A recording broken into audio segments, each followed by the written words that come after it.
인도에서 전해져 오는 이야기입니다.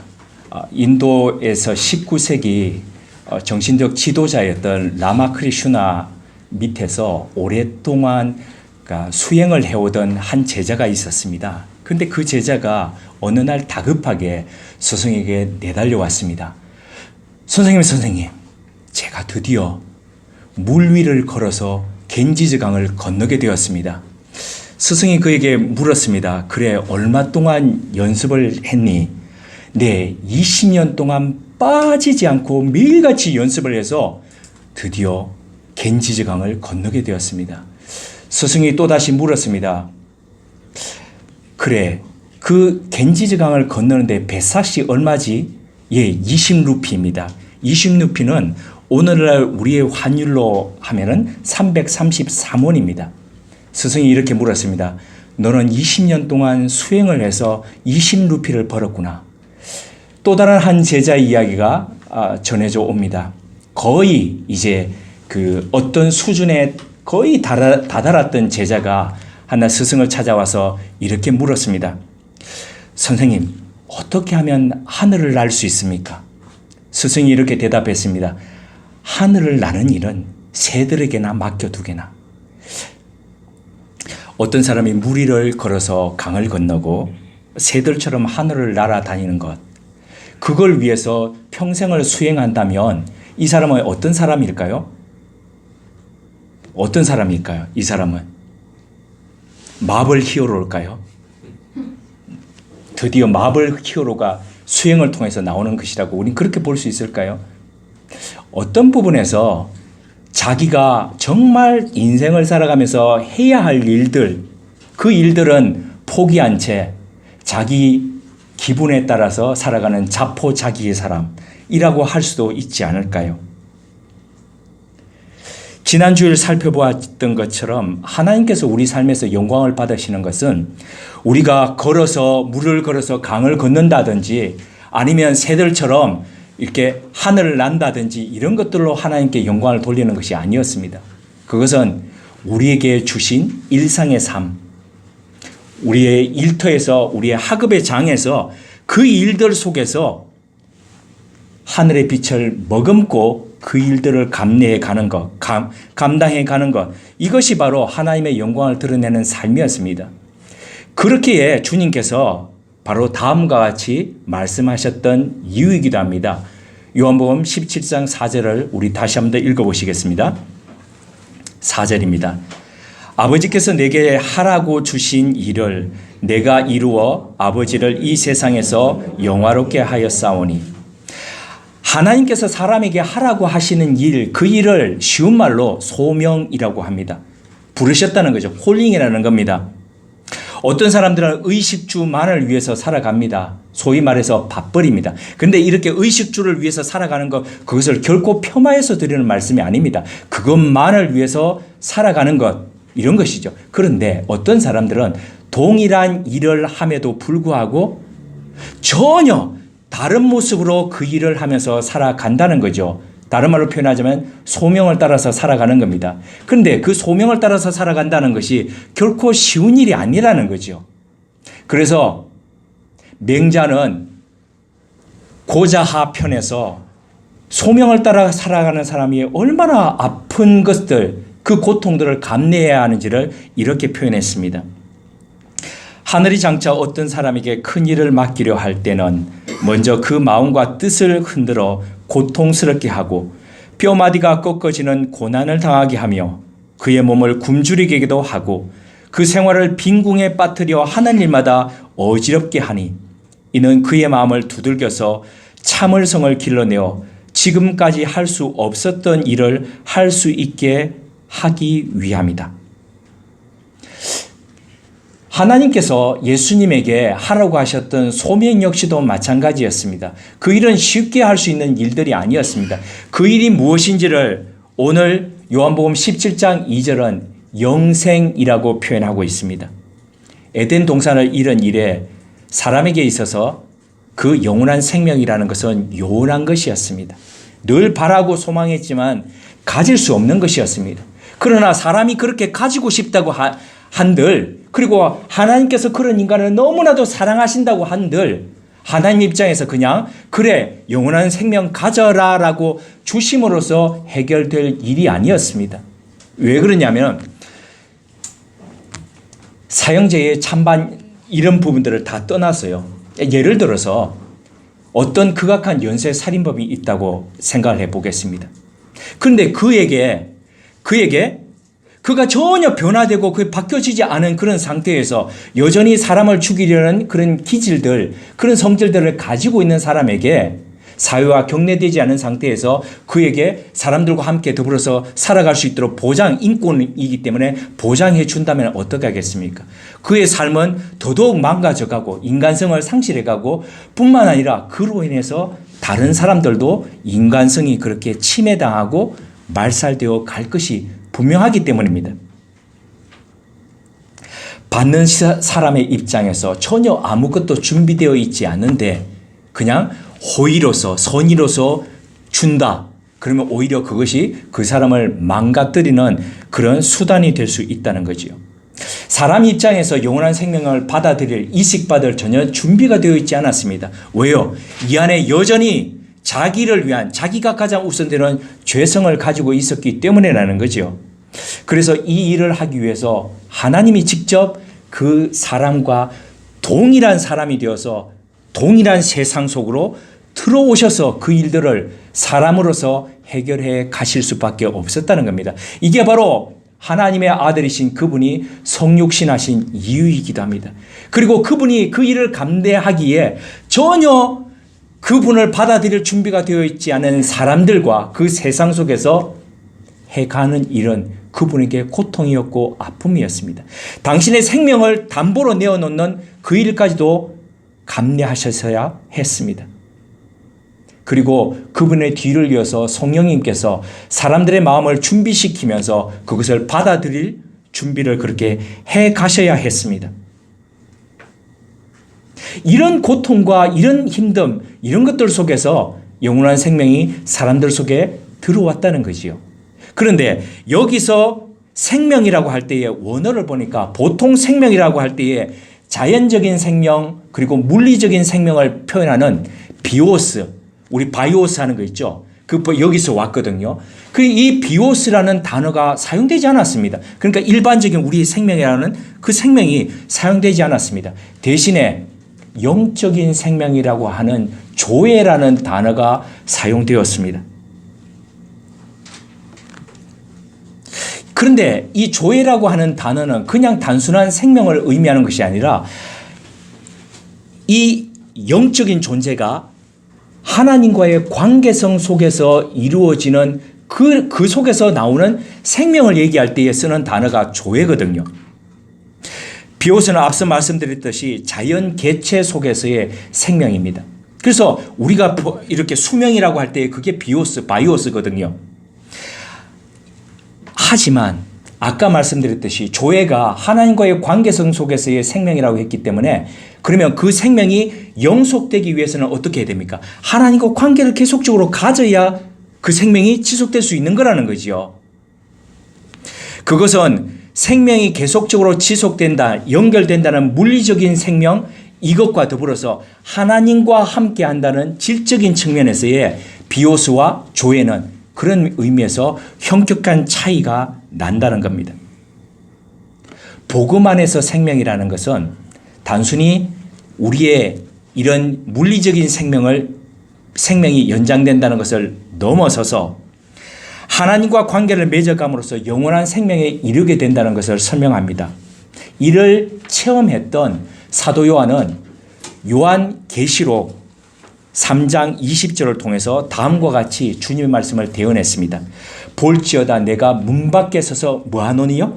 두드리노니 누구든지 내 음성을 듣고 문을 열면 내가 그에게로 들어가 그로 더불어 먹고 그는 나로 더불어 어떻게 하리라요? 먹고 마시리라. 그는 나로 더불어 먹고 마시리라. 그러니까 주님의 음성을 듣고 문을 연다는 것은 어떤 것을 의미합니까? 영접을 의미합니다. 주님을 영접하는 것이죠. 그런데 영접하게 되면 어떻게 됩니까? 주님과 더불어서 먹고 마시는 관계가 된다는 거죠. 그런데 이런 부분을 요한 사도 요한은 일찍이 요한복음 1장 12절을 통해서 이것은 바로 영생인데, 이 영생은 영접한다는 것은 신분이 바뀌는 것을 의미한다라고 얘기했습니다. 우리 한번 찾아보시겠습니다. 요한복음 1장 12절입니다. 요한복음 1장 12절요. 함께요. 영접하는 자 곧 그 이름을 믿는 자들에게는 하나님의 자녀가 되는 권세를 주셨으니, 영접을 통해서 신분이 바뀌어졌습니다. 신분이 어떻게 바뀌어졌습니까? 죄의 노예로 살아가던 사람이 하나님의 자녀로, 그렇게 죄인이 하나님의 자녀로 바뀌어진 겁니다. 자연적인 생명의 존재, 비오스의 존재로 살아가던 사람이 하나님과 관계를 맺으면서 영원한 생명과 연결되어 있는 조회의 신분으로 바뀌어진 것을 의미합니다. 이 사실을 요한복음 17장 3절, 오늘 본문은 영생은 곧 유일하신 하나님과 그가 보내신 이 누구를요? 예수 그리스도를 뭐 하는 것이라고 얘기하고 있습니까? 아는 것이라고 이야기하고 있습니다. 주님은 자연적이고 물리적인 생명을 가진 그 사람이 영원한 생명으로 바뀌어지는 그 부분으로 되는 수단과 방법이 뭐라고 얘기하고 있습니까? 알미라고 얘기하고 있습니다. 안다는 것. 바로 그분을 아는 것, 그것이 바로 영원한 생명의, 그러니까 비오스의 존재가 조회의 존재로 바뀌어지는 것, 신분이 바뀌어지는 것, 그것이라고 이야기하고 있는 겁니다. 요한복음과 요한서신서에는 이 안다는 것을 이 그리스 언어로 어떻게 기노스코라는 단어를 쓰고 있습니다. 그런데 몇 번을 사용했냐면 무려 53번을 사용하고 있습니다. 그런데 이 기노스코라는 단어는 어떤 단어냐면은 그냥 아는, 우리가 책 보고 아는 것, 이런 알미 아니라 그 사람을 만나서 경험하고, 그리고 그 사람과 관계를 맺으면서 그 사람을 알아가는 것, 이런 것을 말한다는 거죠. 길거리 나가서 누가 제 이름을 안다고 그 사람이 저를 압니까? 우리 우모롬의 가족분들이 저를 아는 것과 그분들이 저를 아는 것이 그게 같은 걸까요? 아니라는 거지요. SNS에서 그냥 친구 몇 개 가지고 저를 아는 사람이 여러분, 우리 가족분들이 아는 것과 같은 걸까요? 아니라는 거죠. 그런데 요한복음은 보편적으로 그 당시에 사용되던 알미라는 단어, 그노시스라는 이 단어는 그의 서신서에서 단 한 번도 사용하지 않았다는 거죠. 그런데 이 그노시스라는 것은 어떤 거냐면은 이 초기에, 기독교 초기에 가장 강력했던 이단이 있었는데 그 이단이 영지주의자인데 그게 그노시스입니다. 근데 이것은 우리가 영적 체험을 할 때에 번쩍하면서 깨닫는 직관들, 이런 것들이거든요. 그러니까 그 당시에 모든 알미라는 것은 이런 알미여야 된다라고 사람들이 주장했다는 거죠. 그런데 사도 요한은 진실로 하나님을 알아간다는 것은 그냥 황홀한 영적 체험 속에서 번쩍하는 그런 것들이 아니라 정말 평소에 하나님과 더불어서 관계를 맺고 알아가는 것, 그 속에서 그분을 알아가는 것, 바로 그 기노스코가 진실로 알미라고 그렇게 얘기하고 있습니다. 우리말 성경에 영생으로 번역되어 있는 이 단어가 바로 앞서 말씀드렸던 비오스가 아니라 조회라는 단어, 그러니까 이 생명이라는 단어, 하나님과 관계 맺는다는 단어, 그 단어입니다. 그 단어인데 이것은 바로 그 조회는 곧 유일하신 참 하나님과 그의 보내신이 예수 그리스도를 아는 것이라고 말씀을 드렸습니다. 사람은 이렇게 관계적이고 그리고 경험적인 그런 알을 통해서 하나님을 알아가고 그리스도를 알아가고 그리고 그 속에서 영원한 생명으로 연결되는 신분이 바뀌어져가는 그런 과정을 거쳐가게 된다는 겁니다. 이런 알미라는 것은 바로 구약 성경에서의 알미라는 것과 굉장히 닮아 있고 그리고 그 바탕 위에 서 있습니다. 그런데 구약 성경에서 그럼 뭔가를 하나님을 안다는 것은 어떤 것일까? 어떤 의미일까? 그것은 바로 하나님과 하나가 된다는 의미입니다. 그런데 이 단어는 구약 성경에서 말하는 단어는 어떤 단어를 쓰고 있냐면 대부분의 단어가 그런 단어입니다. 남녀가 함께 잠자리를 같이 함으로써 그 사람을 알아가는 것. 그러니까 어떻습니까? 하나님과 우리가 그런 단어를 써가면서 안다라고 할 때는 얼마나 세밀하게 그 상대를 아는 것이라고 할 수 있겠습니까? 그러니까 지금 우리가 하나님을 알아간다는 것은 그처럼 친밀하게 알아간다는 것, 그런 것들을 의미한다는 거죠. 그 바탕 위에 서 있다는 겁니다. 예수님은 바로 그 알미라는 것을 신약 성경에서 신앙적인 것과 이렇게 같이 자리를 두고 계신다는 거죠.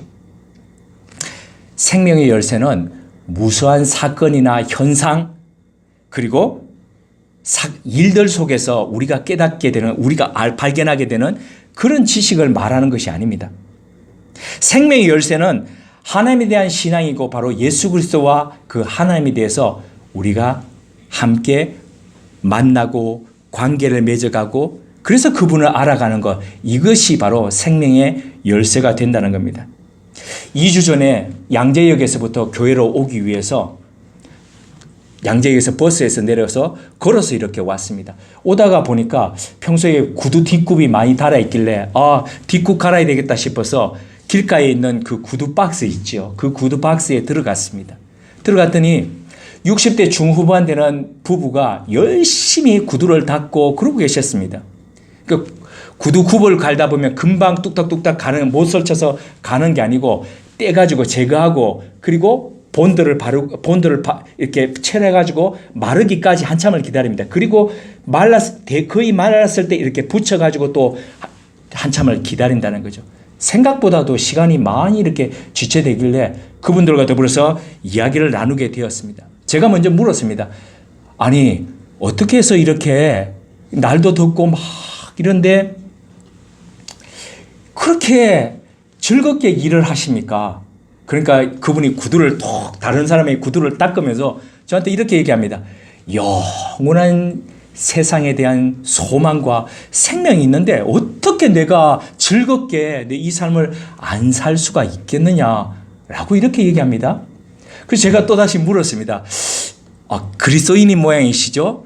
그랬더니 그분 부인 되는 분이 책자를 꺼내더니 저한테 자기가 다니는 교회라고 열심히 이제 소개를 하는 겁니다. 근데 그 책자를 딱 봤더니 익숙한 얼굴들이 쭉 있습니다. 소위 말하는 이단 하나님의 교회였습니다. 그래서 제가 그 사진에 있는 인물 중에 한 인물을 다 가리키면서 이분은 요즘 뭐 하십니까? 라고 물었습니다. 그랬더니 이 사람들이 자기들이 어머니 하나님이라고 부르는 그 장길자를 아느냐고 그러면서 우리 어머니를 아십니까? 이러더니 반갑게 그분이 어디 있는지를 구구절절 쫙 설명을 해 주는 겁니다. 제가 그분들의 이야기를 듣다가 한 가지 질문 드려도 되겠습니까? 라고 했습니다. 그러면서 제가 어떤 질문을 했냐면 복음이 뭡니까?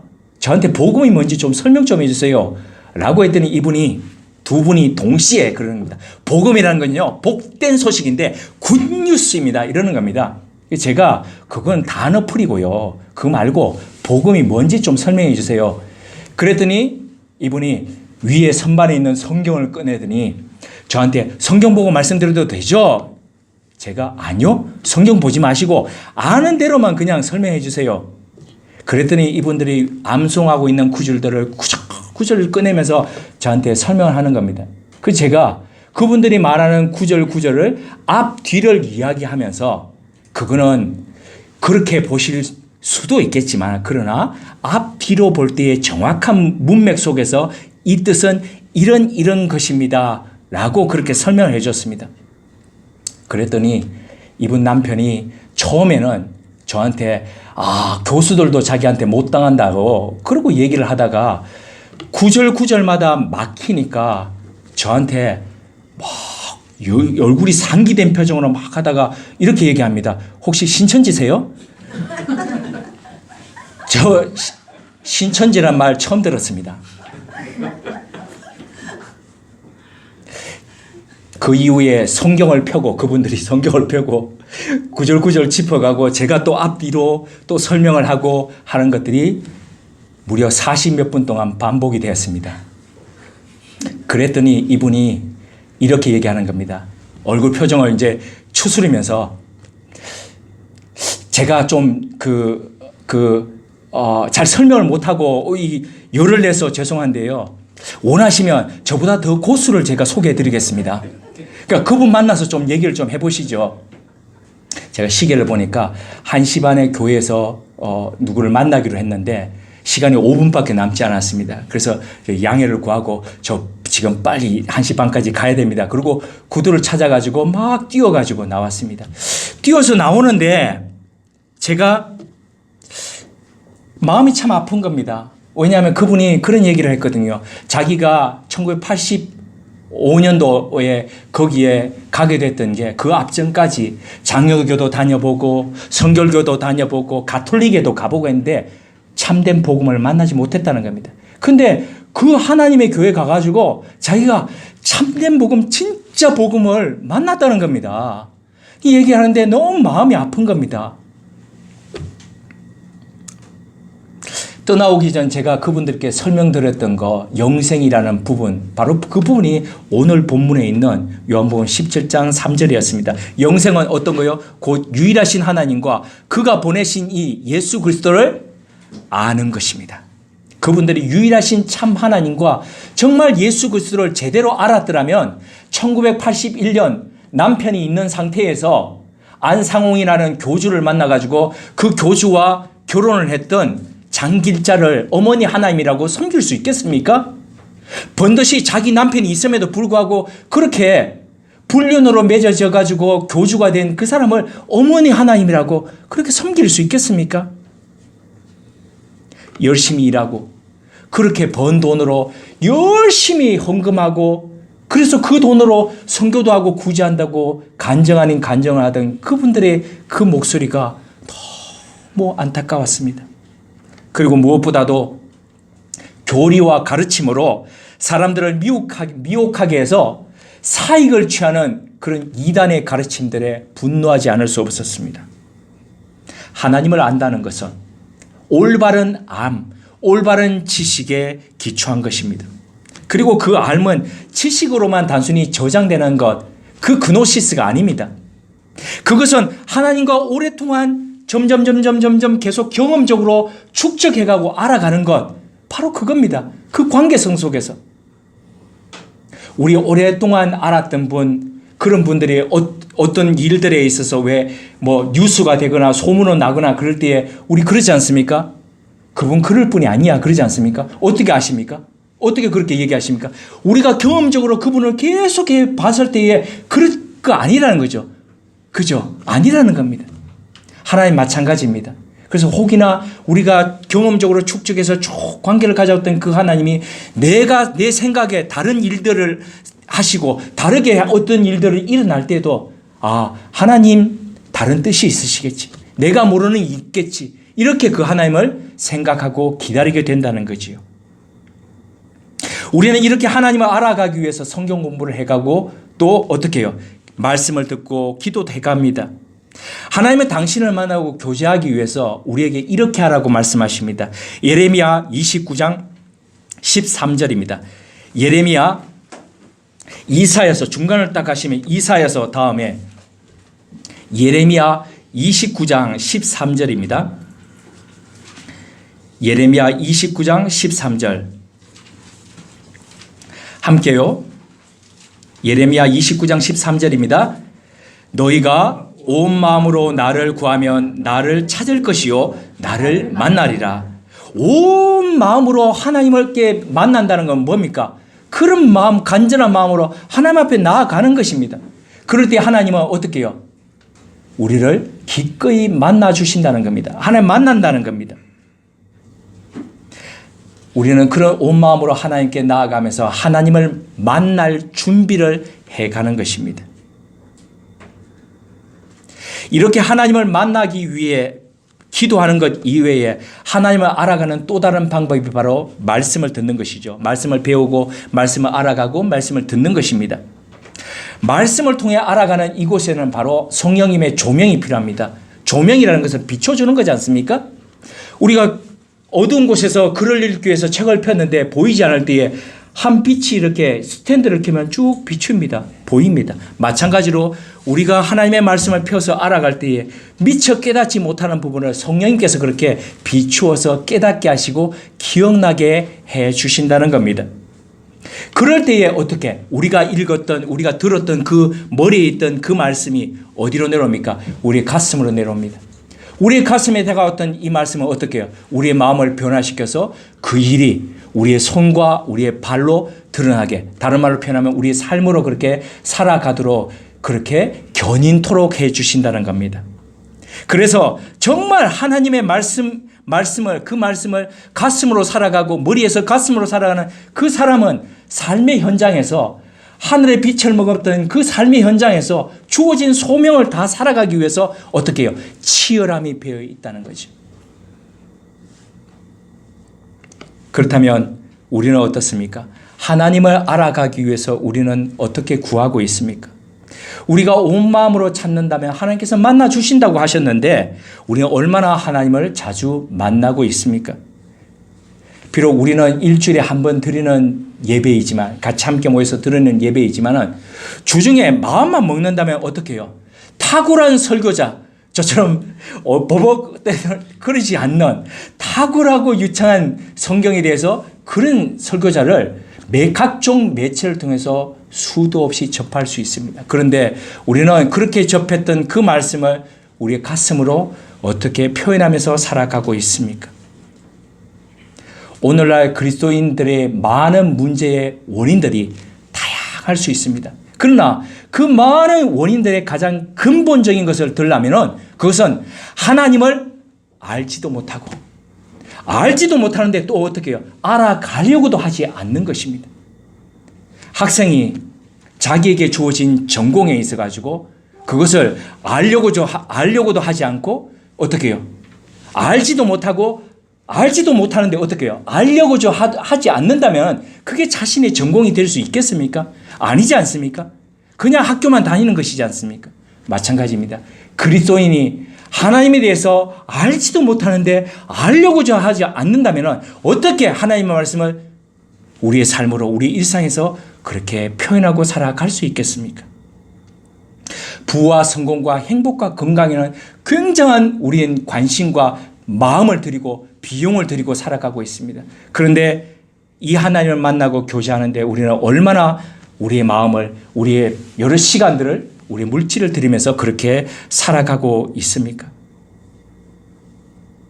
우리는 너무 이런 부분에 무관심했지 않습니까? 그 결과 우리 영혼은 바스락바스락 거리는 그런 소리를 안고 그렇게 무기력하게 살고 있지는 않습니까? 오늘날 시대는 신앙의 핍박이 우리 사회 속에는 그렇게 없습니다.